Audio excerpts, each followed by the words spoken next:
Our public orator will now address the congregation.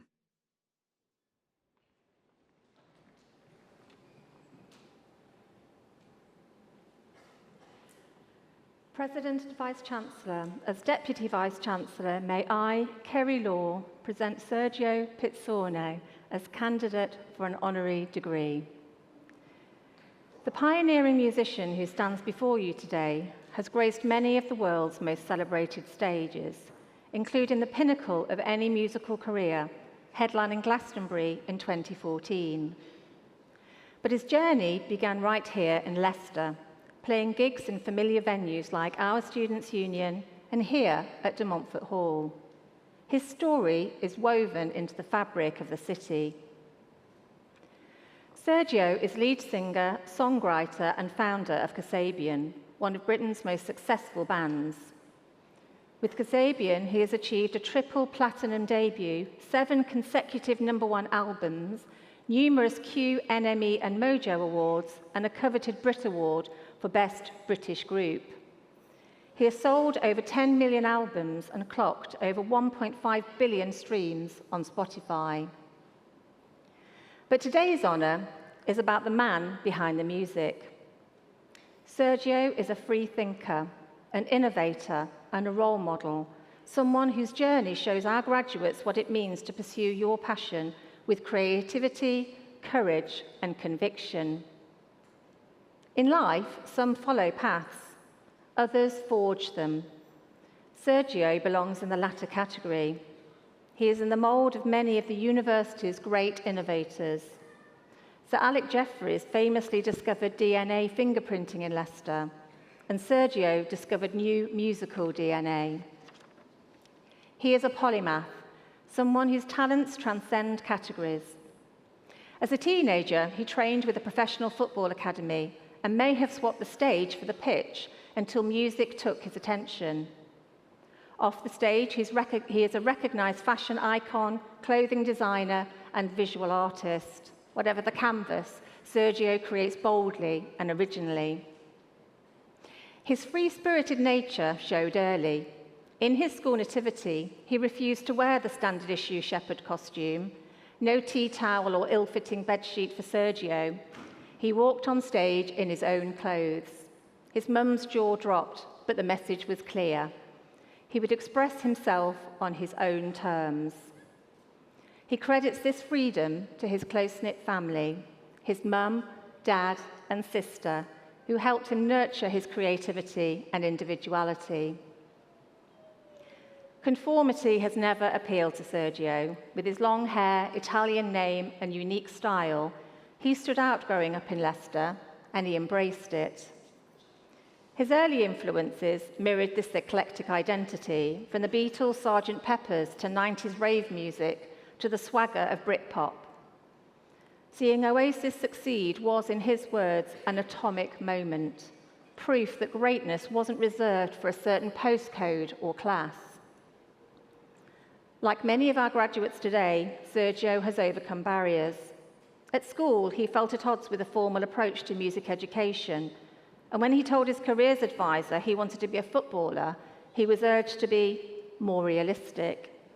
"Fine," he said, "I'll be a rock star." A joke perhaps, but also a promise. While many bands imitated the sound of the era, Sergio had a visionary approach to own and curate the production.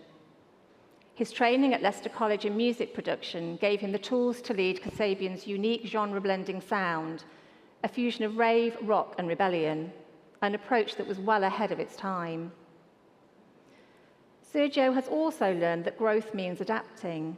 When he stepped into the role of Kasabian's frontman during a turbulent period, it wasn't out of ambition, but responsibility to the music, the fans, and his bandmates. His courage paid off, revitalizing the band and resulting in 2 more #1 albums. This was capped by a 50,000-strong homecoming show in Victoria Park last summer, where this whole venue, once a milestone gig for a young band, was used as the backstage area. So graduates, today you have the honour of graduating from Sergio Pizzorno's dressing room. This award also honours legacy. Sergio's grandfather, Wilf Dillon, was Leicester's Students' Union president in 1971 to 1972 as a mature student in his early 50s. And like Sergio, he was a citizen of change. He championed fairness, fought against apartheid, and resisted the National Front in Leicester. But Leicester isn't just Sergio's hometown, it's his creative sanctuary. It's where he met his wife Amy, his partner throughout life, and his rock, and where they now raise their sons, Ennio and Lucio. Sergio is now one of Leicester's most famous musical sons. His connection to the city and his unwavering belief in it continue to inspire generations after him. It was fitting that as a lifelong Leicester City supporter, he was asked to play and compose the music for their Premier League title-winning parade. Sergio's symbiotic relationship with the football club is a metaphor for the connection he enjoys with the city and its people. Sergio has always called Leicester his muse, the grounding force that keeps him real. Every Kasabian song has been written here. Even as he tours the world, he returns to write and produce in his home studio, affectionately known as the Surgery. So it's only fitting that today Sergio becomes a doctor of music. And yes, Sergio, you are now officially the doctor of the Surgery. So President and Vice-Chancellor, on the recommendation of the Senate and Council, I present Sergio Pizzorno that you may confer on him the honorary degree of Doctor of Music.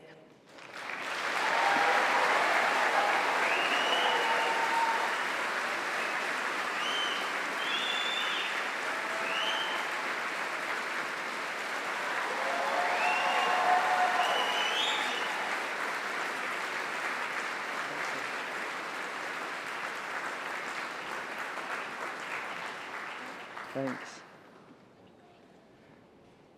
Well surreal, this is. Just have a minute. That was a lot, that speech. Beautiful. Proper Dumbledore, yeah? All right, here we go. First of all, a huge thank you to the University of Leicester for this incredible honour. And to all you graduating today, nice one. Let's have a round of applause for all. Come on. Come on.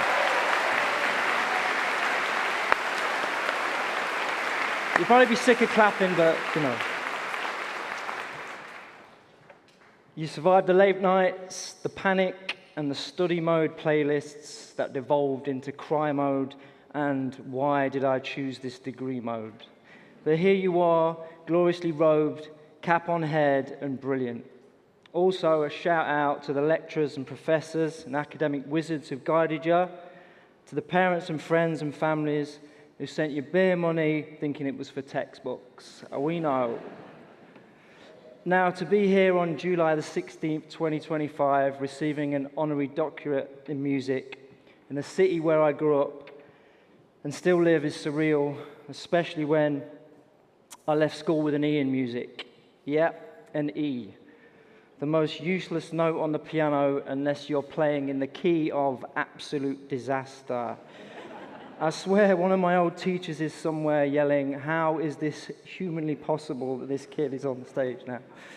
My formal musical training, one guitar lesson, the teacher played Kumbaya, and I thought, nah, I want Hendrix, mate, not hymns, come on. But that's where it all started. I didn't know where I fitted in, and I'm sure some of you feel that too. That feeling of being a little off script. I knew one thing, I didn't want a proper job. And for a while I thought I wanted to be a footballer, not a gritty, hard-up midfielder, but the luxury type who bends free kicks while wearing eyeliner in a fur coat. I remember sitting in the dressing room once, looking like Jimi Hendrix at Woodstock, thinking, this is not my tribe. And looking back, all those moments of not fitting in led me to my next not proper job, a career in the arts. At school, I was the kid who always could do better, easily distracted, and a bit of a nuisance. So I'm sorry about that, but it's true. Which, when I think back now, means might one day make a brilliant songwriter. I did want to learn, I just didn't have the language. Then I found music. It detonated like an atomic bomb in my chest. Boom, fashion, art, film, and emotion like ravers all under one roof. My first instruments, a sampler and a computer. I realized I could create without following anyone's rules. I needed a feeling and speakers loud enough to shake down buildings. The boy who was easily distracted became hyper-focused, and the boy who didn't want to learn became obsessed with learning, and that's where Kasabian was born. That's where I made sense. I fell in love with songwriting, the magic of turning random thoughts into sound, making strangers feel things they didn't know they could feel. I consumed music like a deranged Pac-Man, gobbling genres like my life depended on it. From Aphex Twin to Ennio Morricone, I absorbed it all. And then came Britpop, swagger, delusion, three chords and the truth. And I cracked open a Beatles chord book, taught myself how to play. From then on, songwriting became my ritual. Today, I wake up thinking about music, like a surfer thinking about the ocean, scanning the horizon for the next great wave. A melody, a phrase, a weird chord shape I haven't used since 2003. Songwriting requires patience, but when the idea clicks, when you ride that monster wave to shore, it's transcendence. Music has taken me all over the world, sometimes in first class, sometimes wedged between a hungover roadie and a Rickenbacker guitar. I played to millions in iconic venues and a few dodgy old boozers, the donkey round the corner, maybe. Along the way, I've met all kinds of people, geniuses, drunks, who thought they were geniuses, maniacs and fools, but most importantly, I've met people who reminded me why I started this crazy journey in the first place. The compassionate, the empathetic, the beautiful souls who get it. Sat right there, I can see you. Music didn't just give me a career, it opened doors that I didn't know existed and brought me into fashion, art, and design, my other loves. Now for a few humble lessons from the road. This is your life, not mine. Your path will be beautifully different. In my 20s, my advice would have been louder, drunker, and almost certainly rated R, but now my advice is calmer and sober. That's the point. Change is growth. Change isn't failure, it means you're alive, you're learning, you're paying attention. Never be afraid to change your course. I've written over 1,000 songs, which sounds impressive, but I've only released 250, so there's a folder somewhere full of 750 shockers. But those bad songs, they taught me how to write the good ones. A few years ago, I became a frontman.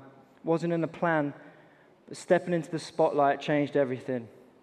I nearly ran, but I didn't. I leaned in, and I discovered a version of myself I didn't know existed. So my plea to you, embrace the scary stuff, because that's where the magic lives. You are capable of more than you think. You won't find that by staying in your comfort zone. Also, play. Play with ideas, play with failure, play like it matters, and sometimes play like it doesn't. The outcomes will arrive. The joy is in the process, and that's where the real gold is. And finally, dedicate. When you find something you love, pursue it with everything you've got. There's no deadline on discovery. Embrace that chaos. There's so many, that's the end. Thank God for that. I've done that. I got through the hard bit. Thank you.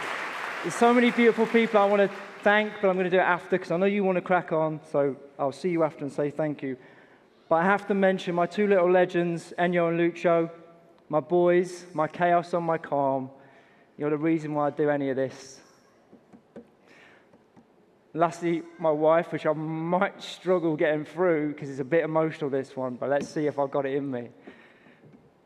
My wife, Amy, my best friend, the woman who I met at 16, and she still didn't run despite a really bad haircut I had back then. Every single day since, I've loved her a bit more. She's my muse, my inspiration, and the greatest mom in the world.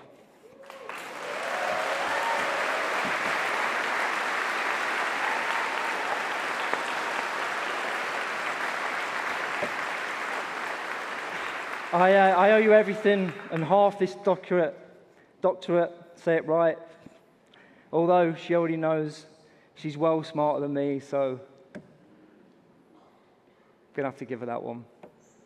Before I go, in honor of my Italian heritage, I want to leave you with 2 quotes that I've lived my life by. The first is from the filmmaker Pier Pasolini, who said, "Express yourself and die rather than remain unexpressed and immortal." And the second is from Claudio Ranieri, who put it simply, "Dilly ding, dilly dong." Thank you. Thank you. Thanks for bearing with me. Thank you.